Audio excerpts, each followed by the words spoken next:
علی بھائی اگلا سوال ہے، اہل تشیع کے ممبروں سے عموماً بڑے ذمہ دار علماء کی جانب سے بھی سیدنا عمر فاروق رضی اللہ عنہ کو نعوذ باللہ سیدہ فاطمہ سلام اللہ علیہا کے قاتل کے طور پر پیش کیا جاتا نعوذ ہے، باللہ من ذالک۔ اور اس سے بھی بڑھ کر خطرناک بات یہ ہے کہ سیم اسی طرح کی گفتگو آپ کے مرشد مولانا اسحاق فیصل آبادی صاحب نے بھی فرمائی ہے۔ علی بھائی اس حوالے سے آپ کا موقف کیا ہے؟ میں موقف تو اپنا بعد میں دیتا ہوں نا، پہلے تو یہ مولانا اسحاق صاحب کے اوپر جو اہل حدیث نے جھوٹ باندھا ہے نا، اللہ تعالیٰ ان کو ہدایت دے، ان لوگوں نے مولانا اسحاق صاحب کے ساتھ 2 نمبری کی ہے، اور اس کے باوجود مولانا اسحاق صاحب نے اپنی زندگی میں ویڈیو ریکارڈ بھی کروا دی تھی، کلیریفیکیشن دی تھی کہ آپ نے میری ویڈیو آؤٹ آف کنٹیکسٹ پیش کی ہے۔ 40 اہل حدیث علماء نے مل کے ان کے اوپر گمراہی کا فتویٰ لگایا، حالانکہ مولانا اسحاق صاحب نے ریٹن میں ان کو دیا تھا کہ میری یہ بات یوں نہیں یوں تھی، وہ چونکہ اہل تشیع نے بھی آدھی ویڈیو کاٹ کے چڑھائی۔ سر آپ اپنے بابوں کی آدھی ویڈیو کاٹ کے چڑھائیں، میں کبھی بھی اس کے اوپر کلپ نہیں بناؤں گا جب تک میں پوری بات دیکھ نہ لوں۔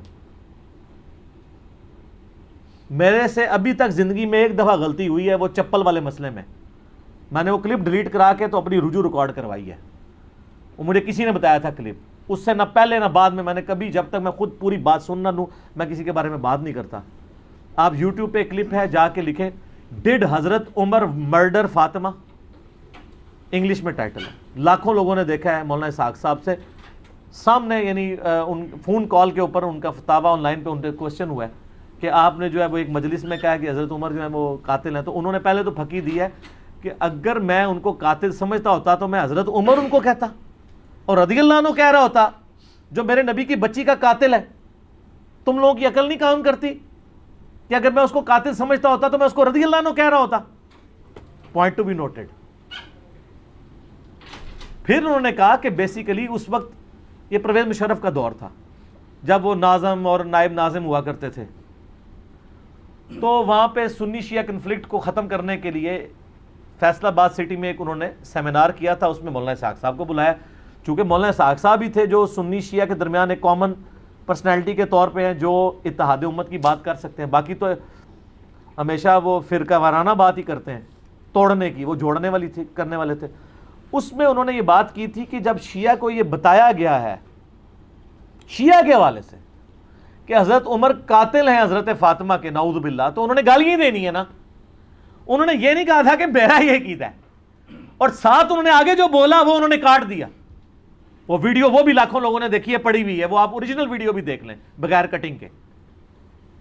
تو انہوں نے کہا سنیوں کو تو یہ بتایا گیا ہے کہ یہ دل و جان سے نبی کے جانثار تھے ابو بکر و عمر، تو انہوں نے تو شانیں ہی بیان کرنی ہے نا، تو یہ انہوں نے کاٹ دیا۔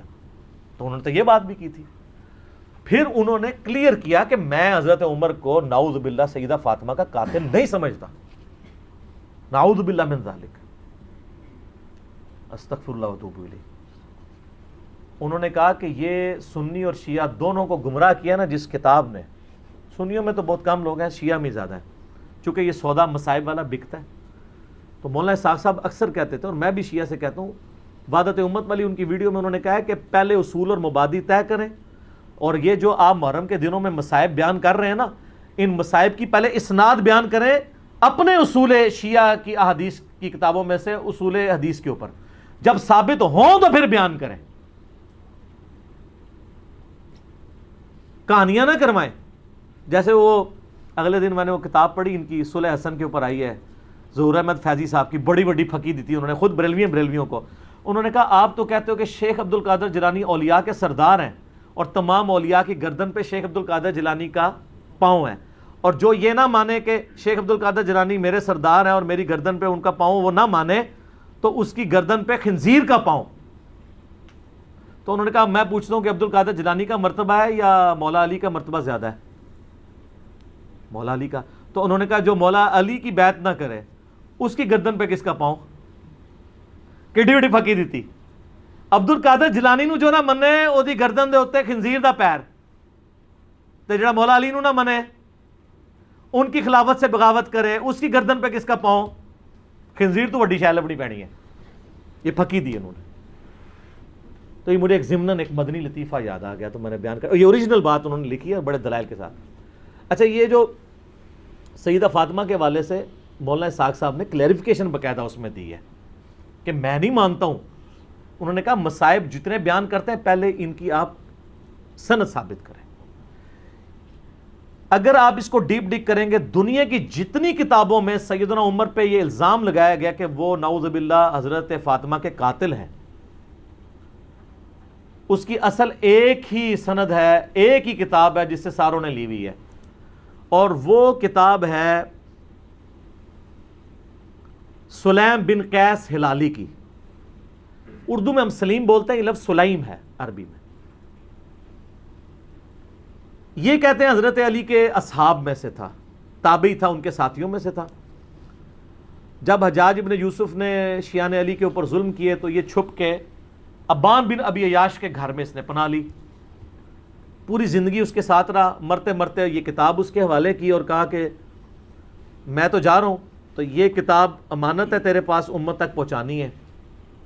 اس کے بعد ابان بن ابی عیاش اس کتاب سے روایتیں بیان کرتا تھا. اب یہ نہیں پتا کہ یہ روایت اس کتاب میں لکھی بھی ہوئی تھی کہ نہیں، یہ وہ خود سے بیان کرتا تھا، کیونکہ ابان بن ابی عیاش خود کذاب ہے. کذاب بندہ اگر روایت بیان کر رہا ہو تو اس کی اتھینٹسٹی خود ہی ختم ہو جاتی ہے. ابان بن ابی عیاش وہ ہے جس کو صحیح مسلم کے مقدمے میں امام مسلم نے لکھا ہے کہ یہ کذاب جھوٹا راوی ہے.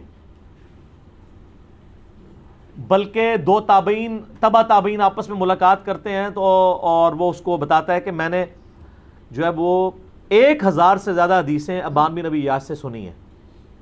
اور وہ کہتا ہے پھر میں نے نبی الاسلام کی خواب میں زیارت کی تو آپ نے صرف 5 یا 6 حدیثوں کی تصدیق کی، باقی سب پہ آپ نے فرمایا میری حدیثیں ہی نہیں ہیں.